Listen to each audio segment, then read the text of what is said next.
Hey there, Business of Unicorns podcast listeners. This is Mark, and I'm here to tell you about an awesome free resource on businessforunicorns.com. If you ever find yourself feeling frustrated with your training gym because you know that there are all sorts of things you could work on, but you're not really sure how to prioritize, you don't know what's the most important thing to work on or what order you should be tackling your priorities, well, now is the time to go to businessofunicorns.com, click the button, and fill out our free self-assessment. With the Ultimate Training Gym Owner Report Card, you will gain immediate clarity on just where to be focusing your attention to create more positive impact on your community, to drive more revenue and take home income, and to do it all with less stress and more peace of mind. So go to businessofunicorns.com, click the button, fill out that free self-assessment, and start building a business and life you love today.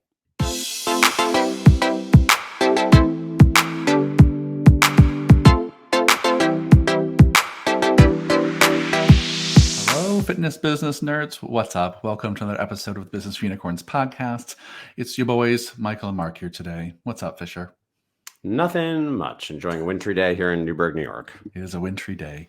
Well, today we have an exciting topic, which I don't think we've really covered explicitly before in our conversations, and the topic is how to really invest in your team to kind of get the best results. What are the kinds of ways that what we're going to talk about is the kind of ways we've invested in our team that we found have really worked.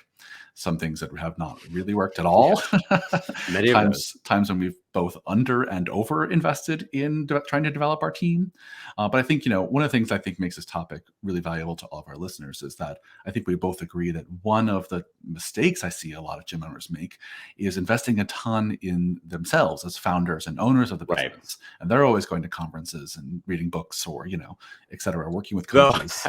Though I would offer that's clearly a selective sample size. We're a little biased because the individuals 100%, we meet. 100%. Yeah. And if you're listening to this, our assumption is you're also in that bucket, gentle listener. 100%. I think maybe I'll play down, that everyone always. I'm only saying compared to what we think should happen, which is you should invest more regularly in your team and less in yourself if you're already doing that. And if you're doing neither, this podcast is still useful because you should start investing in your team.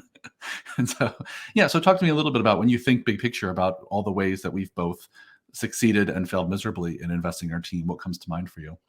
Well, maybe we can walk through some of the things that didn't work. So the very first thing that didn't work was I like to read books. I'm a big reader of books. I'm a listener of books. And when MFF first started, my assumption was, if everybody else just reads books, they will adopt skills and then they will be wildly successful beyond their dreams. And everyone will have clubhouses and they'll just simply one by one master all the skills of entrepreneurship. It'll be very simple and come to understand that that's not actually how people work that well. And certainly I think there is a time and place for reading and or audiobooking books. And I still think we've had some good experiences with doing that as a team. And the thing that really didn't work about that was, particularly in the beginning of MFF, it was me and Kyle Langworthy, who's one of our first trainers, learned great that way. And to some extent, Brian Patrick Murphy did as well. So the first few people that worked at MFF were big book readers. And we essentially, arguably for worse, dragged everybody else along with us for a style of learning that wasn't the best for them. And regardless of whether you learn well with books or not, skill acquisition requires the discomfort of the learning by doing that books don't allow for. So I would say, if you're already reading books with your team, I think that is an amazing thing. I think you should do that. And number one, that's not to be confused with actual skill acquisition, which requires learn by doing. And number two, if you're looking to actually contextualize those books, something that we also discovered the hard way over the years is we need to actually do some sort of meaningful workshops of the books. They need to turn into role plays. You need to be quizzes. We need to ask people to do presentations. They need to teach other people. There has to be something beyond simply absorbing the information, because for most people, it will go one ear and out the other. Yeah, I think it's a great one eye and out the other eye. Yeah, whatever happens to books, whatever in your brain. I think it's a really good fail, and I think it's a good one to start with, because I think it's crucial. If you have a way of learning as a team that doesn't honor everyone's individual learning styles, then you're going to leave people behind, and some people will flourish and others won't. So you got to really account for that as best you can. I'll share another fail which I think we've done, repeatedly over the years, which is I don't think that our learning was always aligned with a specific strategy for what we hoped to accomplish, right? And not to say that it was learning for learning's sake, because we always said, oh, people should learn how to, to get better at time management, for example. Mhm. But it would have been better if we went in saying, this is specifically how we're going to measure how everyone gets better afterwards, or this is how for these roles getting better at time management this is what it should look like for these positions or these jobs, or picking our continuing education or investment in our team based on some business goal or strategy, our annual goals or our quarterly goals, which we just didn't have years ago. And so I think when you can align team education to both your business goals and strategies, and to your point, connect to everyone's individual learning styles, then you have a team that's learning and growing together effectively. But I think those two fails for us meant that we often did things that either didn't coordinate with the way people like to learn, and just didn't feel relevant to them succeeding in Mhm. their jobs. Yes. So we That get is that the most feedback. common complaint we've gotten. Yeah, for Yeah, sure. you're like, well, what's this mean for me? How do I apply this? Right. And sometimes it was very obvious to us, and we didn't make it clear to them. Right. And sometimes it just wasn't clear, and we hadn't thought about Yes. it. And so I think that's I think another big fail that I wish I could go back and redo with my magic wand. Yes. Yeah. What about things that have gone well? I mean, what if we, that now that we're, old and wise, uh, Yeah. what are some things that have worked? I mean, I think to some extent, certainly the inversions doing the opposite of those things, which is really choose methods of learning that are interactive and are aligned with the way adults learn. Mhm. Secondly, being intentional to make sure it's very clear how whatever given piece of education is intentional. I think related to that, something we've generally gotten better at is, in addition to, I think, having workshops where we train the team and really studying, like training the trainer, right? The Zingerman's course we talk about all the time, which we brought in to even have do a Unicorn Society module with us. Another thing that I think, and this is something that's interesting in real time because I am trying to unpack, and maybe Keeler, you might have perspective on this. Like, so here, full disclosure, listeners, the business team of Mark Fisher Fitness, historically, we couldn't pay to almost do an education. They would do it dutifully, but not joyfully and not willfully, not of their own volition. And right now, the Do you want to members of just our say briefly what we mean by business Oh, team at yeah, Mark sir. Fisher Thank you. Fitness? Yeah. So these are specifically, in our case, at the current, we have an operations director. We have membership service people that handle membership emails. We have two full-time, we don't use the term, but sales roles. We have an HR director. And right now, these individuals are on fire. And one other micro pro tip, because I love giving you actionable things you can do. You know that we're big fans of tracking individual performance KPIs. So one thing I do is the entire business team has a KPI of 2 hours of formal education. So out of their 40 hours per week, they do 2 hours of formal education per week. Furthermore, one thing I express to all of them is my belief is an hour of formal education per day, and you can do anything you want in your life professionally. And I'm explicit that MFF will pay for 30 minutes per day. And I would invite you to do 30 more minutes of your own time if you want to be top of the class. But we are going to pay and require you to do 30 minutes on average of formal education per day.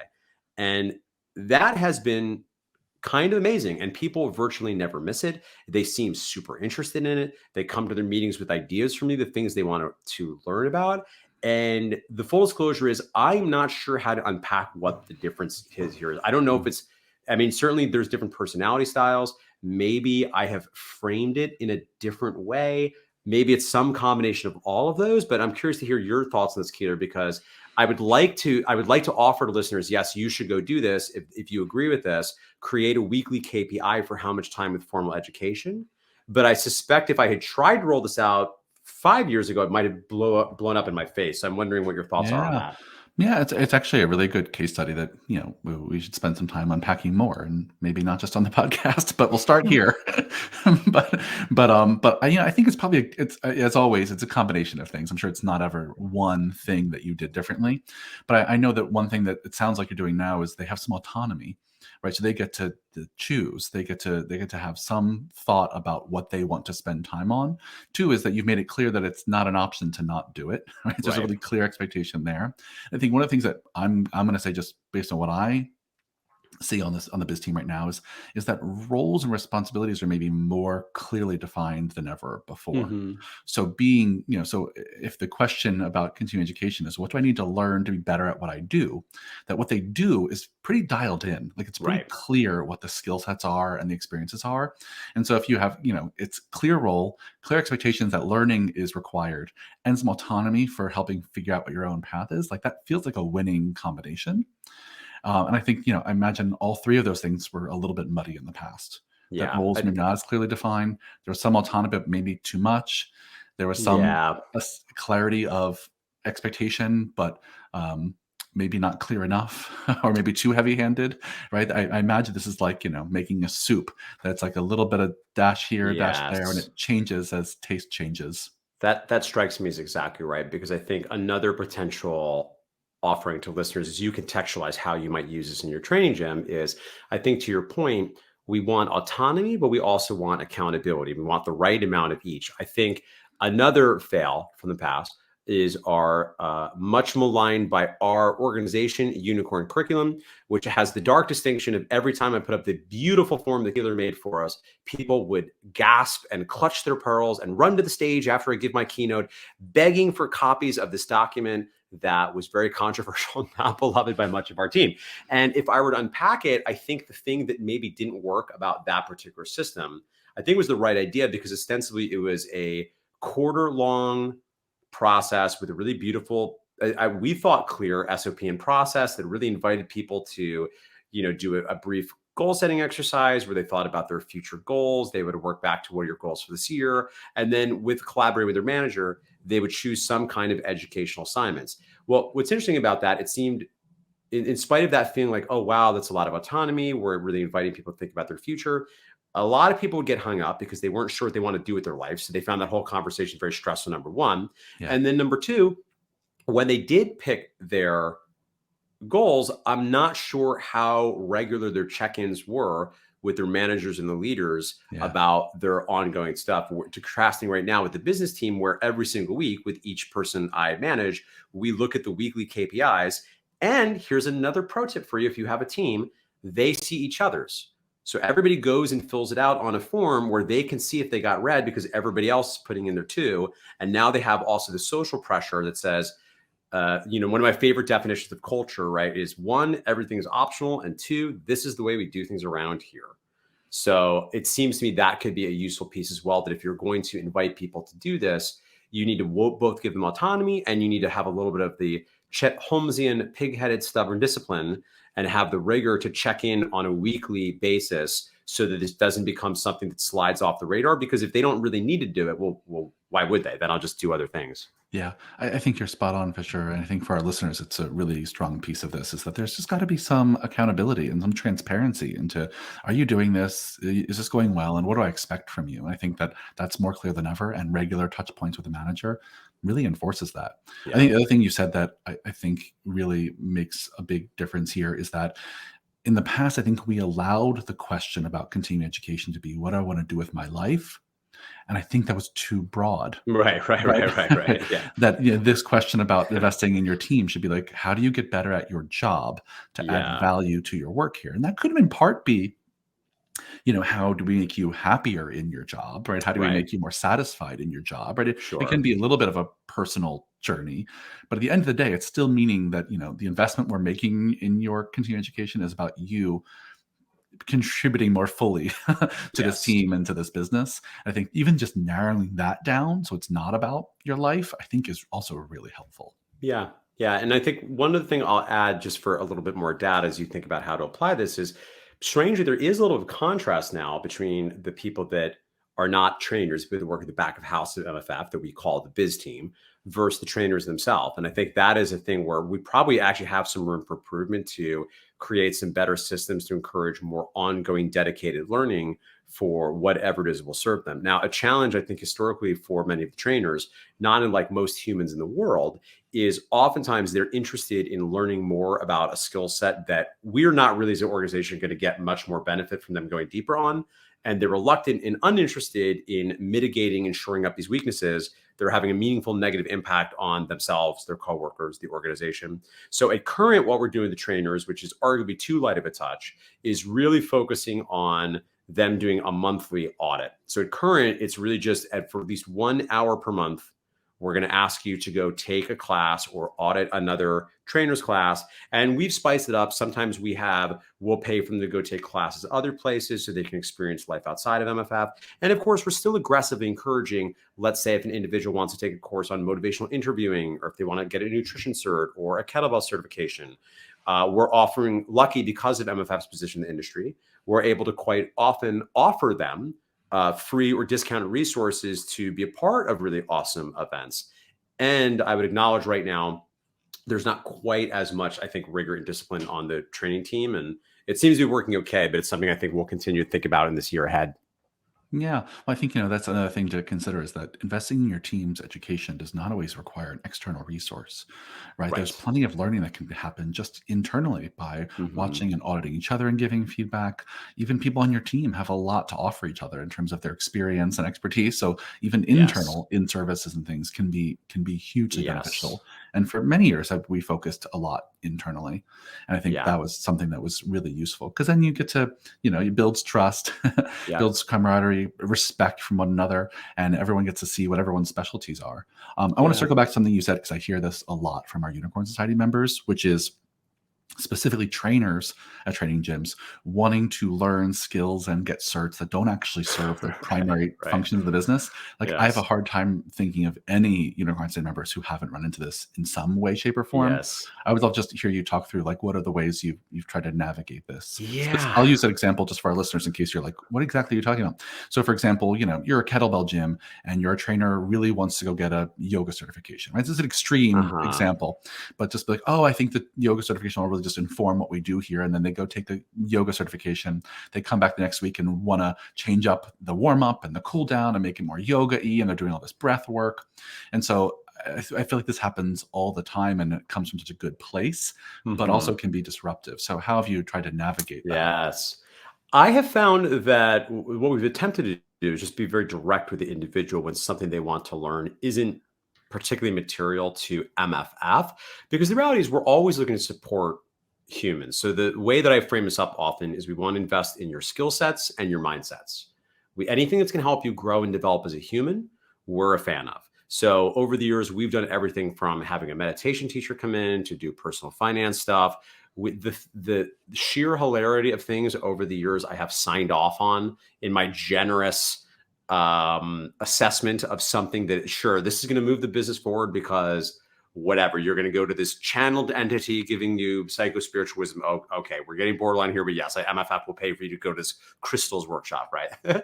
So that takes care of the mindset piece. Now, and the premise there briefly is just because better humans make better MFFers, which is something we've stolen from the excellent James Kerr book Legacy about the All Blacks rugby team. Better humans make better MFFers. Now, when it comes to the skill set, this speaks, I think, to a challenge of trainers. The training as a career, which is to say that all individuals crave opportunities for increasing levels of complexity and mastery. And if you run a training gym, you have some tight systems and you need them to be to some extent within the sandbox. So when hypothetical trainer at your kettlebell gym decides for their own interest, their passion, to stoke their curiosity, they want to do something that is unrelated to what you're doing, I think that probably does need to be handled on a case by case basis. And usually, the way we've handled that is we're as supportive as we can be. And we're usually not going to be financially supporting something that doesn't have anything to do with MFF. And again, it's hard to speak in absolutes here because usually it has to, in a vacuum, crudely, I would say probably maybe once we might do that just out of a thanks for the individual. We're going to support this thing. It's like not really related to it. Like maybe we'll learn some yoga stuff the rest of the team can know. Mhm. But particularly when somebody becomes obsessed with something that's in fitness but doesn't have anything to do with what we do, then, as a very specific real world example, like one of our trainers fell in love with the Posture Restoration Institute. We supported it. We totally got it. And after like the second or third course, we were like, we want you to do these and we will no longer pay these. And to this individual's credit, I think they took in excess of 10 weekends and they just did it of their own accord and we supported it. We just weren't financially supporting it because it wasn't actually impacting after the base level understanding. It was that level of I think minutia was no longer helpful for us, right? Because I think this is a core issue when you're talking about long-term staff retention, staff satisfaction is there's not unlimited trajectory. It's not like Google. It's not like, oh yeah, you're really growing here. So we're going to send you to the Asian finance division because that's what you need next before we can move you up to sort of, this next level of professional opportunity. And I think there is an art between honoring what is required for an individual to stay curious, but continuing to be direct and honest and strategic about what actually is helping the business. And my final note, I'll give you the sub hack here is my suspicion is coaching, is actually the art, the communication skills of coaching, because that rabbit hole, one will never master. That is a craft which you will never fully master. And in my experience, the deeper trainers become interested in the psychological component of training, that marries very nicely with almost any training methodology. Whereas if an individual decides they're obsessed with Indian clubs, that's not necessarily to scale to your classes, particularly if you as the owner, in theory, need to have some control over the quality control. If you don't know anything about Indian clubs, that becomes an issue. But most trainers that decide that's the rabbit hole for deepening their understanding, I also think, frankly, are going to be set up for like a much longer career because there's no real limit to that stuff. Whereas if you're seeking continual technical complexity, it's like Dan John 101 is that the best coaches just never get bored with the basics, right? So if you're bored because you just can't be bothered teaching another deadlift, you're going to run into issues because a lot of your clients just need a really well-coached deadlift. Yeah. Yeah. I think that makes a lot of sense and obviously is right in our wheelhouse because we value coaching so much ourselves. But just going back, I want to make sure that our listeners are clear when Mark here is talking about trainers getting really committed about coaching, and that is a rabbit hole that almost has no end. He's talking really about not just technical coaching of Right. cueing and training, but like kind of capital C kind of life coaching skills that are about how you communicate and help clients clarify their goals, overcome obstacles, stay accountable, right? And you're really interested in the behavior change of your clients, the Mm-hmm. psychology of your clients. Right? There's so much to learn there that only makes the business stronger and the relationships with your clients stronger. So I just want to clarify that that's the Yeah. kind of coaching we're talking about. Yes. Yeah. I had another thought as you were talking. It was related to that. Let me see if I can get it back again. Give me 1 second. Well, I mean, I'll ask you a question while I try and bring my thought back, which was if people did want to invest in their teams, and one of the investments they want to make is making their teams better at coaching skills, where do they start? Well, I think there are a number of resources out there. I think probably one of the more commonly known one is motivational interviewing. Certainly, Keith, you can speak to some of the life coaching certifications you have because I think actually there is there are varying levels, I think, of overall excellence among the various coaching methodologies out there, but there are some very, very good ones. And those are probably the two I would look into. And you're seeing more and more in ways I think are quite positive. Even a lot of the broader trainer certifications now, everybody's starting to address this because I think we've realized as an industry, the sets and reps are only a piece of this. My friend Brett Bartholomew has his conscious coaching courses. If you get the precision nutrition cert, that's very now Yeah. weaved into their curriculum in a way that's very, very I valuable. think So like I think, level 2 PN is like almost exclusively coaching skills. yeah, Yeah. so that kind of skill, I think, happily there's more of a premium on because when I got in the industry, that was not a thing. Nobody was discussing that, and really, it really wasn't even a few years after MFF was around that all of a sudden at the major conferences you started seeing more conversation about this behavioral change supportive type of communication because certainly there's no one better at it than Keeler. So if you've never had that experience and you want to call to get your head blown up in a non-therapeutic way, that's something I recommend. And that's the whole game. It's just the whole game. So if you really want to help people and have a business with legs and make meaningful connections, we always say the community is built and we talk about the things that matter to people who care. And the good coaching methodologies give you a framework. They give you a process, a technique, because it can often, I think, anybody listening that's not familiar with this world, I understand it can seem woo, and there are parts of it that can be rather woo in ways that I admittedly is not necessarily always like a value for myself. I'm not saying it's wrong, but I'm, surprisingly for a crazy unicorn guy, a little bit feet on the ground, I like to think.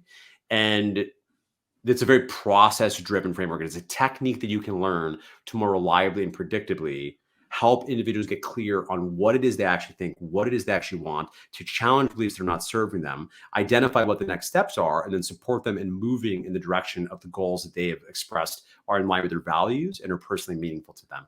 Yeah, I think it's a great summary of coaching, Fisher. That was really good.